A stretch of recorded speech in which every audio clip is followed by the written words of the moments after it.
Assalamualaikum, kelompok 3 akan mempresentasikan sebuah materi yaitu komputer kuantum. Kelompok 3 beranggotakan 4 orang, yaitu Afzarino Nur Alfian, Muhammad Hafidz, Ferdiansa, Raka Basara Pangestu. Dalam materi, kita akan membacakan pendahulu. Komputer merupakan salah satu teknologi yang bermanfaat dan banyak membantu berbagai macam pekerjaan manusia. Mulai dari pekerjaan-pekerjaan ringan seperti membuat dokumen, masukkan data, hingga pekerjaan yang lebih rumit seperti simulasi dan analisis data. Tidak heran jika ini teknologi komputasi digunakan oleh berbagai macam sektor industri. Salah satu jenis teknologi komputer dengan sistem canggih yang banyak digunakan dalam industri adalah komputer kuantum. Penjelasan komputer kuantum. Komputer kuantum adalah jenis teknologi komputasi yang menggunakan proses qubit, yaitu sistem yang lebih canggih dibandingkan komputer biasa. Jenis komputer ini banyak digunakan dalam berbagai jenis bidang dan industri, mulai dari keuangan, militer, intelijen, penemuan obat, hingga pencarian big data. Komputer kuantum juga adalah jenis teknologi komputer yang melakukan pemrosesan informasi menggunakan qubit, yang dimana sistem qubit ini memungkinkan pengguna transistor bernilai 1 atau 0 secara bersamaan. Berbeda dengan komputer klasik atau komputer pada umumnya yang hanya bisa menggunakan satu transistor saja, yaitu 1 atau 0. Dengan begitu, dapat dikatakan bahwa komputer kuantum adalah teknologi dengan sistem yang lebih canggih dibandingkan komputer biasa. Jika komputer biasa digunakan untuk mengerjakan pengolahan data ringan, komputer kuantum dapat menjalankan pekerjaan yang lebih rumit seperti simulasi dan analisis data, menguji penemuan obat kimia, hingga berbagai urusan di segala bidang, baik dari itu keuangan, militer, intelijen, desain ruang angkasa, fusi nuklir, dan desain polimer, pembelajaran mesin dan kecerdasan buatan, hingga pencarian big data dan manufaktur digital. Selanjutnya, cara kerja komputer kuantum. Cara kerja komputer kuantum berbeda dengan komputer klasik. Pada dasarnya, komputer kuantum menggunakan prinsip-prinsip mekanika kuantum seperti superposisi dan keterkaitan untuk melakukan operasi data. Berikut ada cara kerja komputer kuantum pada umumnya. Yang pertama adalah representasi data. Dalam komputer kuantum, data diwakili oleh qubit yang merupakan partikel subatomik yang dapat berada dalam superposisi kuantum pada keadaan yang berbeda. Qubit dapat berada dalam keadaan 0, 1 atau superposisi keduanya secara bersamaan. Yang kedua ada operasi data. Operasi data pada komputer kuantum dilakukan dengan menggunakan gerbang kuantum yang mengubah keadaan qubit. Gerbang kuantum dapat melakukan operasi pada beberapa qubit secara bersamaan, sehingga memungkinkan komputer kuantum untuk melakukan operasi pada banyak data secara bersamaan. Ketika pengukuran, setelah operasi selesai, qubit diukur untuk menentukan keadaannya.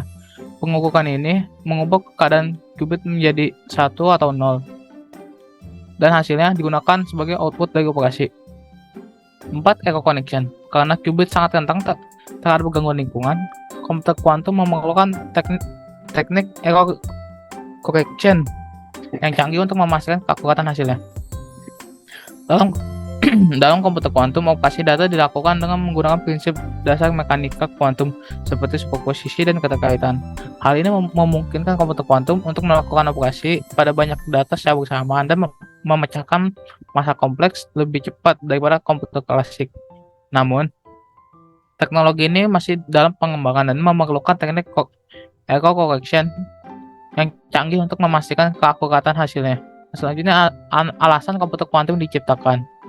Yang pertama, kecepatan dan efisiensi tinggi. Komputer kuantum memiliki potensi untuk menawarkan kecepatan komputasi yang lebih tinggi daripada komputer klasik. Yang kedua, penyelesaian masalah kompleks. Komputer kuantum dirancang untuk menangani masalah yang sangat kompleks dan sulit untuk dipecahkan oleh komputer klasik. Contoh masalah ini termasuk modelisasi molekul dan bahan kompleks, optimasi yang kompleks, dan pemecahan persamaan diferensial yang rumit. Ketiga, kriptografi yang kuat. Keberadaan komputer kuantum juga memiliki implikasi signifikan dalam bidang keamanan dan kriptografi. Komputer kuantum memiliki kemampuan potensial untuk menguraikan algoritma kriptografi yang saat ini digunakan dalam komunikasi dan keamanan data. Yang keempat, peningkatan ilmu pengetahuan dan penelitian. Pengembangan komputer kuantum juga memberikan kesempatan untuk mendalami mekanika kuantum dan memperluas pemahaman kita tentang dunia fisika. Keunggulan komputer kuantum. 1. Kecepatan pemrosesan yang tinggi. Komputer kuantum dapat melakukan operasi secara paralel dan memanfaatkan prinsip-prinsip mekanika kuantum seperti superposisi dan entanglement. Yang kedua, pemecahan masalah kompleks. Dengan kecepatan pemrosesannya, komputer kuantum berpotensi untuk memecahkan permasalahan yang lebih kompleks yang sulit dipecahkan oleh komputer klasik. Yang ketiga, skala yang besar. Komputer kuantum mampu memproses dengan skala yang lebih besar dibandingkan dengan komputer klasik.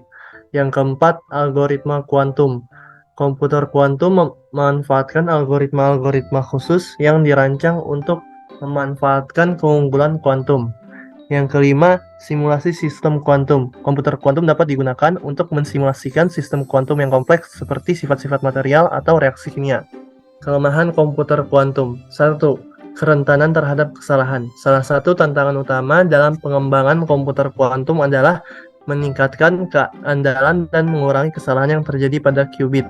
Yang kedua, pengendalian dan pengukuran yang sulit. Gangguan eksternal pada qubit membuat qubit mengalami gangguan komputasi yang membuatnya tidak akurat atau tidak dapat diandalkan. Yang ketiga, keterbatasan algoritma kuantum. Meskipun ada beberapa masalah yang dapat dipecahkan secara efisien oleh algoritma kuantum, ada juga banyak masalah yang tidak memberikan keuntungan signifikan melalui pendekatan kuantum atau belum ada algoritma kuantum yang diketahui yang dapat memecahkan masalah tersebut secara efisien. Yang keempat, ketergantungan pada pendekatan klasik. Komputer kuantum seringkali membutuhkan pendekatan klasik untuk mempersiapkan data awal, menginterpretasikan hasil, dan mengoptimalkan algoritma kuantum. Oleh karena itu, kehandalan dan kinerja komputer kuantum seringkali terbatas oleh komponen klasiknya. Perbandingan antara komputer kuantum dan komputer biasa atau klasik.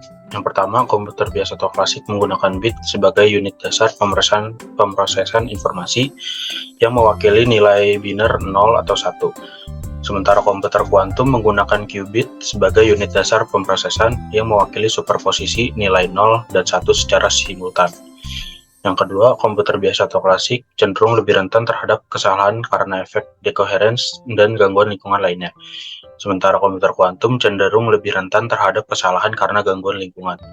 Lalu yang ketiga, komputer biasa atau klasik telah berkembang menjadi alat yang sangat berguna dan diterapkan luas di berbagai bidang seperti pemrosesan data, komunikasi, kecerdasan buatan, dan lainnya. Sementara komputer kuantum masih dalam tahap pengembangan yang lebih awal dan aplikasi praktisnya masih terbatas. Kesimpulan, dengan adanya komputer kuantum, kelihatannya pekerjaan manusia akan menjadi lebih mudah. Namun, pada saat ini komputer kuantum belum mampu untuk mewujudkan hal tersebut, dikarenakan komputer kuantum masih banyak mengalami kendala dan masih banyak mempunyai kelemahan yang jika dibandingkan dengan komputer biasa atau klasik, masih terasa lebih berguna komputer biasa atau klasik dalam penggunaan sehari-hari manusia. Maka dari itu, komputer kuantum saat ini masih dikembangkan oleh para ilmuwan. Sekian presentasi dari kelompok 3. Ada pertanyaan dari materi yang kami bawakan, yaitu 1, perbedaan bit dan qubit, akan dibacakan oleh Afrizal. Perbedaan bit dan qubit. Bit ini hanya memiliki satu dari dua nilai yang mungkin, yaitu 0 atau 1. Sedangkan qubit dapat memiliki nilai 0 dan 1 secara bersamaan. Terima kasih. Pertanyaan nomor 2, apa itu superposisi, akan dijawab oleh Hafiz. Superposisi. Superposisi adalah istilah yang digunakan dalam fisika, khususnya dalam mekanika kuantum, untuk menggambarkan fenomena ketika dua atau lebih keadaan kuantum dapat eksistensi secara bersamaan, sehingga dapat menggabungkan sifat-sifat mereka. Sekian dari Terima kasih. Nomor 3, implementasi komputer kuantum, akan dijawab oleh Raka. Jadi, implementasi komputer kuantum dalam masyarakat akan membawa dampak besar dalam berbagai sektor.